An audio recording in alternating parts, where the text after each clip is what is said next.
will use every available tool at our disposal to defend Ontario families and to stop this tax grab from coming into effect.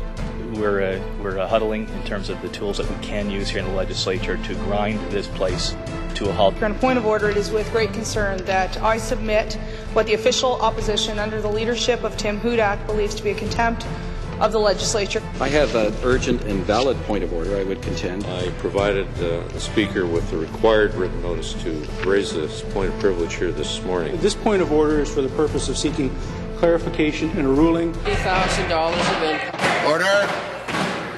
Ask the House to come to order. We'll take this House will take a 5-minute recess. Now he's bringing in the largest increase in sales tax in Ontario's history. Furthermore, he's bringing in this act without public hearings. This Premier lied to the people of Ontario, and You, sir, are a contemptible liar, and you don't deserve to be in here. He's nothing but a cowardly liar if he won't do that, and I ask him.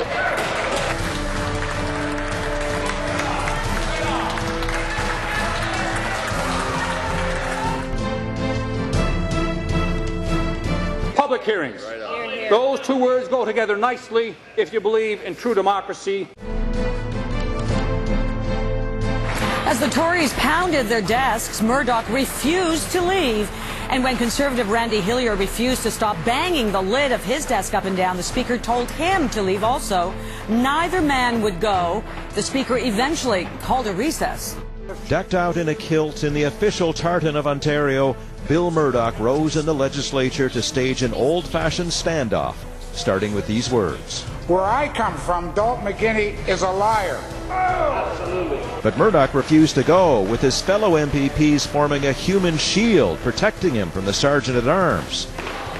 They won't go to public hearings, and that is an abuse of democracy.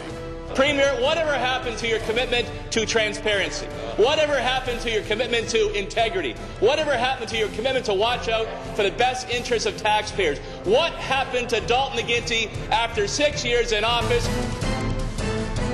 Well, Speaker, I stand with the hard-working taxpayers across the province of Ontario who are firmly rejecting your massive sales tax increase. We have asked the Premier over and over again to go out and face the very people who are going to be left footing this bill, to have public hearings across the province of Ontario.